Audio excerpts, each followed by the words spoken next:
사실상 봉쇄된 호르무즈 해협의 선박 통행을 위해 트럼프 대통령이 안보 청구서를 내밀었습니다.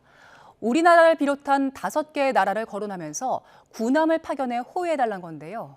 우리 정부의 고민이 깊어지고 있습니다. 관련해서 백승훈 한국외대 중동연구소 전임연구원과 자세하게 분석해보겠습니다. 어서 오세요. 네, 안녕하십니까. 네. 말씀드린 것처럼 트럼프 대통령이 SNS로 호르무즈 해협에 군함을 보내달라 이런 취지의 글을 올렸는데 그러면서 5개 나라를 거론을 했습니다. 근데 바라건대 호프풀리라고 얘기를 했기 때문에 아직 공식 요청은 아닌데 곧 공식 요청하겠습니까? 네, 뭐 트럼프 대통령이 이게 뭐 지금 공식 요청 전에 이제 어떻게 보면 시그널을 그 사인을 보낸 거라고 보시면 될 것 같고 우리 정부에서도 아마 미국 동맹국인 미국의 요청에 마냥 거부는 할 수 없는 상황에서 지금 고민이 깊어지고 있는 상황이라고 보면 될 것 같습니다. 예, 근데 지난주만 해도 트럼프 대통령이 그 추가적인 뭐 군함 파견 필요 없다는 취지의 이야기를 했었는데 지금 상황에서 많이 좀 급박한가 봐요? 네, 지금 어찌됐건 호르무즈 해협이 이란이 막은 것은 아니지만 뭐 기뢰를 기뢰를 진짜 설치했는지 안 했는지 좀 더 봐야 되지만 어찌됐건 호르무즈 해협을 봉쇄한 거랑 똑같은 효과가 지금 나오고 있지 않습니까? 그리고 계속 유가는 올라가고 있으니 지금 트럼프 행정부가 얘기하는 또 이 호르무즈 해협을 뚫어내는 그 작전을 미국 혼자 감당하기에는 좀 위험 요소가 되게 많거든요. 그래서 여러 가지 상황 때문에 트럼프 대통령이 국제사회의 참여와 조금 이런 책임 분담, 그다음에 비용 분담을 위해서 지금 이런 요청을 하고 있는 것으로 보시면 될 것 같습니다. 네, 일단 그 요청을 받은 나라들 입장에서 보면 이 지역이 현재 아주 위험한 지역이기도 하고요. 전쟁 명분 자체가 명확하지 않기 때문에 들어가기가 좀 어려울 것 같거든요.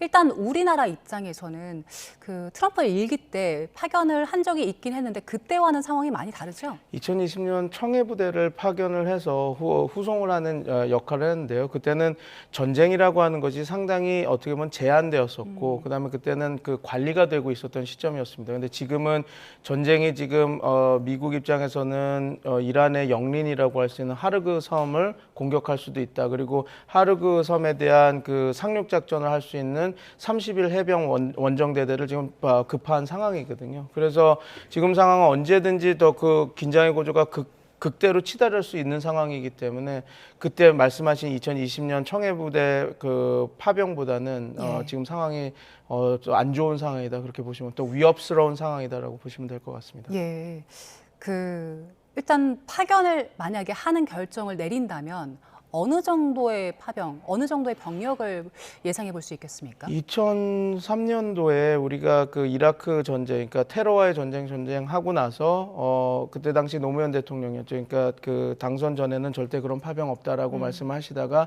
어쩔 수 없이 미국의 강력한 요청에서 파병한 적이 있었죠. 근데 그때 저희가 파병한 부대의 성격은 전투 병력은 아니고 국가 재건이었습니다. 그래서 뭐 공병대라든지 아니면 후방 지원 부대들이 이렇게 파견이 돼서 치안을 담당하고 그다음에 여러 가지 뭐 병원이라든지 그런 것들 역할을 했었는데 지금 아마 트럼프 대통령은 일정 부분 좀 전투 병력이 필요할 겁니다. 왜냐하면 호송이라고 하는 것이 전투를 임하는 게 아니라 보호 임무이긴 하지만 그 보호하기 위해서는 군사적 무기들이 어느 정도 갖춘 그런 그 함선들이 필요할 거거든요. 그래서 이것을 이란이 어떻게 받아들일지를 잘 모르겠습니다. 이란 입장에서는 우리가 아무리 그 보호를 목적으로 우리의 이지스함을 보낸다라고 하지만 어찌됐건 공격도 가능한 함선이 들어가는 거기 때문에요. 그래서 우리 지금 정부가 정말 어떻게 보면 지금 양측에 이게 중간에 껴있는 상황입니다. 우리의 동맹국인 핵심 동맹국인 미국의 요청을 우리가 거절할 수 없는 상황. 그러나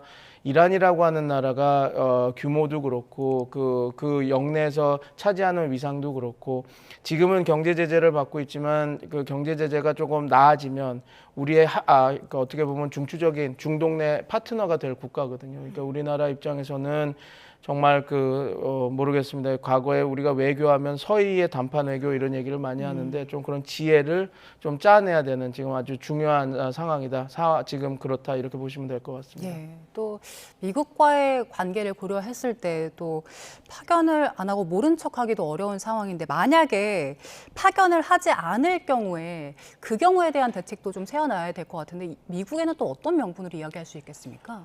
지금 어떻게 되면 일본 지금 다행인 것은 지금 파견을 요청받은 5개 국가가 다 어느 정도 지금 난색을 표하고 예. 있는 상황이거든요. 그래서 일본 같은 경우는 이 전쟁의 목적을 조금 우리 참여의 목적을 좀 명확히 해달라 이렇게 얘기를 하고 있고 하니 이럴 때는 조금 나서는 것보다 조금 그 주변국들의 이런 것들을 보고 어떤 서사들을 만들고 담론을 얘기하는지를 보고 이야기를 하는 게 좋지 않을까 싶습니다. 근데 또 반대로 이런 전략도 짜볼 수도 있겠죠. 왜냐하면 지금 모든 다른 국가들이 조금 뭐라 그럴까요? 주저하는 이 상황에서 미국을 확실히 당긴다고 생각한다면 조금 더 주도권을 갖고 이니셔티브를 갖고 이야기를 할 수도 있을 것 같은 그런 것도 있는데 지금 상황에서는 지금 어떻게 나서는 것보다는 조금 주변 5개국 그게 어떻게 보면 우리가 이용할 수 있는 지렛대라고 할 수 있으니까요. 5개국이 어떻게 나서는지 한번 보고 특히 프랑스 같은 경우는 최근 이 미국의 요청 전에 이란과 협상을 통해서 자기 선박을 좀 안정스럽게 빼낼 수 있게 해달라 그런 협상을 하고 있었으니까 예. 아마 프랑스 쪽이 가장 미국과 좀 대립을 하면서 협상을 이어갈 텐데 어디까지 파병을 하고 할지 이야기를 할 텐데 우리는 그렇게 강경하게 나갈 국가도 있고 하니 어느 정도 중간에서 그 미국의 어떻게 보면 모나지 않게 튀어나지 않게 이렇게 하는 것도 지금 상황에서는 가장 위험 요소를 줄이고 할 수 있는 전략을 짤 수 있는 상황이다 이렇게 보시면 될 것 같습니다. 네, 네. 상황이 워낙에 복잡하다 보니까 그 전략 자체도 여러 가지 시나리오를 만들어내야 될 것 같은데 이란 측에서 그 호르무즈 해협 전면적으로 다 봉쇄하는 게 아니라 선별적으로 봉쇄하는 쪽으로 가닥을 잡은 것 같더라고요. 그래서 지금 뭐 튀르키예나 인도 선박까지는 그쪽을 오갈 수가 있는 상황이고 앞서 말씀해 주신 것처럼 프랑스도 이와 관련해서 협의를 나누고 있는 상황인데 이란이 선별적인 통제로 가닥을 잡은 배경은 어떤 거라고 보십니까? 왜냐하면 국제사회에서 너무 고립이 되고 있는 상황이었기 때문에 그렇습니다. 지금 최근 하마스 며칠 전이죠. 어떻게 보면 이란의 대리전 세력이라고 했던 하마스조차도 이렇게 전쟁을 확대해가지고 전쟁 비용을 올리는 전략은 알겠는데 이런 식으로 계속 공격을 하다 가면 우린 완전히 고립되고 그렇게 고립되면 그건 미국이 원하는 방식이 된다라고 이렇게 이야기를 메시지를 보냈으니까 자기 편이었던 그런 세력에서도 그렇게 이야기가 나오니 이란 입장에서는 지금 어떤 외교 전략 차원에서 그래서 외교적 지렛대를 높이기 위해서는 그냥 선별적인 그리고 또 다른 호혜적인 조치들을 취해야 된다라고 하는 판단이 섰기 때문에 예. 그래도 국제사회에서 이란의 편을 좀 들어줬던 튀르키예나 인도 같은 경우는 이렇게 선별적으로 통과할 수 있게 도와주고 프랑스나 다른 국가들도 협상을 와서 이렇게 이야기가 되는 국가들에게는 그런 것들을 제공하겠다 이런 이야기를 하고 있는 것 같습니다. 근데 그렇게 된다면 아마 우리가 너무 걱정할 필요가 없는 거는 기뢰 설치는 되게 제한적으로 할 겁니다. 왜냐하면 기뢰라고 하는 것이 한번 뿌려지게 되면 그런 식으로 선별적인 통과가 쉽지 않거든요. 왜냐하면 그렇기 때문에 기뢰도 확실히 자기네들이 심은 곳을 파악할 수 있는 계류 기뢰나 아니면 어떤 통제 가능한 식의 기뢰 설치가 될 거니까 우리가 우려했던 것처럼 뭐 6개월, 8개월 완전히 여기에 죽음의 계곡이 돼서 누구도 통제할 수 없고 어디에 기뢰가 떠 있는지도 모르는 그런 상태에 그런 혼돈 상태는 되지 않을 것으로 좀 판단하고 있습니다. 이란 측에서 선별 통제 나선 게 트럼프 입장에서는 기뢰 설치 같은 것들이 사실상 어려워진 상황이기 때문에 긍정적인 요소로 볼 수 있습니까? 아니면 이란 측에는 이게 지렛대가 될 수 있기 때문에 부정적인 요소로 볼 수 있습니까? 아마 양면이 다 저는 공존한다고 봅니다. 이란 입장에서는 지금 2,000개에서 6,000개의 기뢰가 있다고 하니 이게 지금 상황에서는 호르무즈 봉쇄를 이란이 통제를 하면서 자기네들이 얻을 수 있는 협상 수단으로 이렇게 쓰겠다라고 하는 것이 지금 보여지는데 만약에 이것을 미국 정부가 잘못 파악해서 이게 한계가 있으니까 우리가 더 밀어붙여도 이란 측에서 못하겠구나 해서 압박을 하게 된다면 또 이란 입장에서는 또 이거를 엔드게임이다 이제 끝났구나 생각하면 또 기뢰를 확 풀 수 있는 상황이 있어서 지금 상황은 앵커님 말씀하신 대로 좀 어느 정도 통제가 되니까 지금 협상 의지가 있지만 협상 여지가 있지만 만약에 트럼프 대통령이 이거를 좀 이란을 낮게 보고 이거 이란 할 수 없으니까 저러는 거다 판단해서 더 강력하게 압박을 하다가는 또 이 국면이 또 다른 좀 더 심각하게 흐를 수 있는 상황도 있습니다. 예, 지난주에 미군이 그 이란의 하르그 섬 공습을 했잖아요. 거기가 이란 전쟁 자금줄 역할을 하는 지역이라고 하던데, 근데 트럼프 대통령이 그 공습 이후의 발언을 보면 일단 그 군사 목표물은 완전히 제거를 했다고 했는데 석유 인프라에 대해서는 건들지 않았다라고 했잖아요. 근데 또 그 이후의 발언을 보면요, 재미 삼아서 몇 번 더 할 수 있다 이런 얘기 했거든요. 뭐 트럼프 대통령의 그 캐릭터상 할 수 있는 발언이라고 하더라도 이게 이 발언이 앞으로 석유 인프라를 건들 수도 있다는 발언을 볼 수 있습니까? 그 발언인데 재미삼아가 예. 저는 킨 것 같습니다. 왜냐하면 이걸 압박 수위를 올려가는 거거든요. 너네들이 하는 거를 봐서 이 석유, 니네들의 생명줄이라고 하는 것도 내가 공격할 수 있다라는 메시지를 던진 겁니다. 근데 이게 상당히 위험한, 어떻게 보면 위험 선택입니다. 그러니까 그 협상력을 극대화로 끌어올린 건 맞습니다.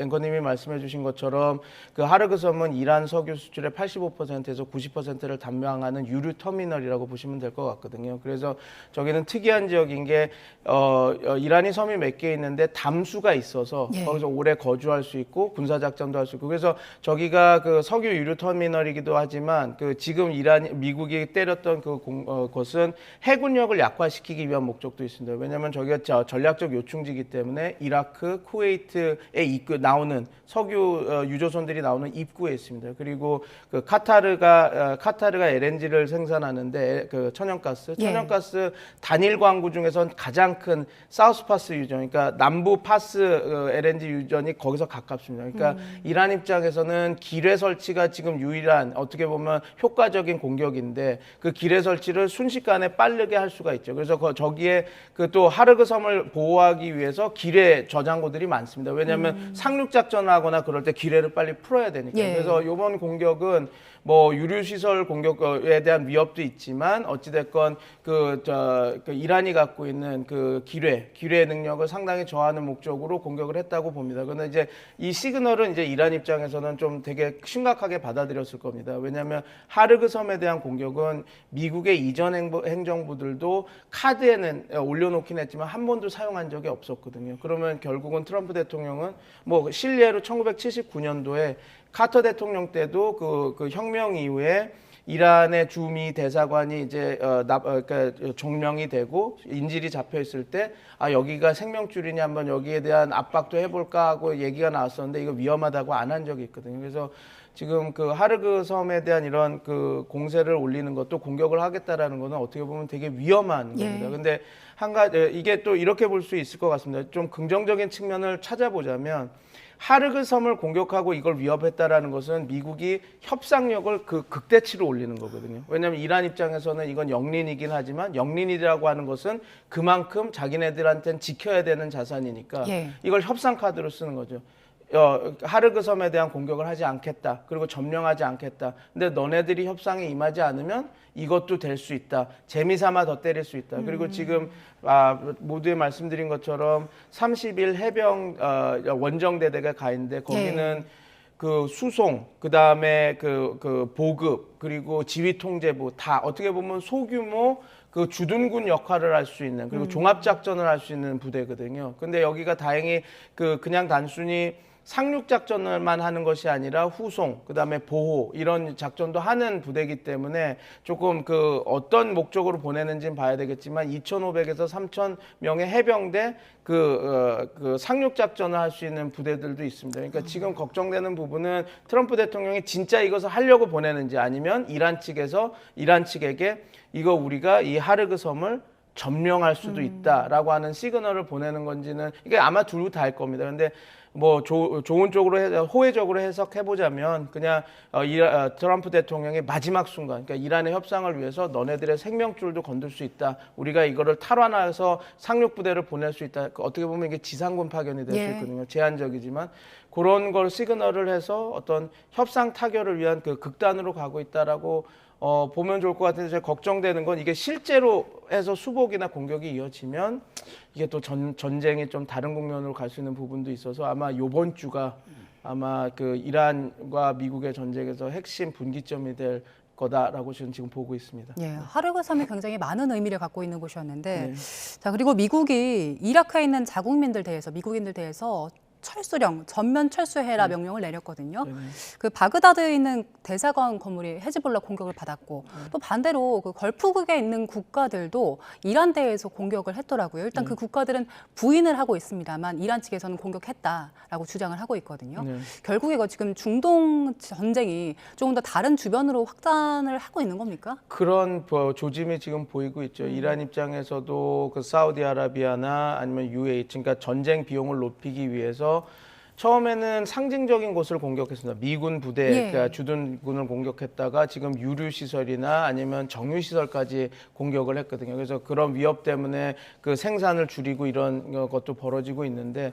이제 이런 거죠. 그 주변 걸프 주변국들도 정유 시설에 대한 공격은 이건 영린입니다. 왜냐하면 그 쿠웨이트, 카타르 이런 석유를 파는 이 산유국들은 국가 재정의 85%를 석유를 판돈해서 하고 있거든요. 근데 그 시설에 대한 공격은 자기의 그 생명 자금줄, 경제를 위협하는 거지 않습니까? 그래서 그 사우디아라비아나 이런 그 UAE 이런 국들도 당연히 이란이 또 계속해서 이런 그 유전이나 아니면 자기네들의 생산 시설들 그런 경제 기반 시설들을 공격하면 응전을 할 수밖에 없겠죠. 그러나 뭐 이들이 그 지상군을 이란에 파견하거나 그렇게 돕는 것보다는 오히려 공군력이나 그런 어떤 미사일 전력으로 그 좀 제한된 자기네들이 통제할 수 있는 수준의 이란에 대한 그 압박으로 공격을 하지 이게 우발적인 사건으로 확전이 되게 이렇게 공격을 하진 않을 것으로 지금 보고 있습니다. 예, 지금 이란 사태가 이제 보름 넘어선 상황이기 때문에 이란 측에서도 또 미국 측에서도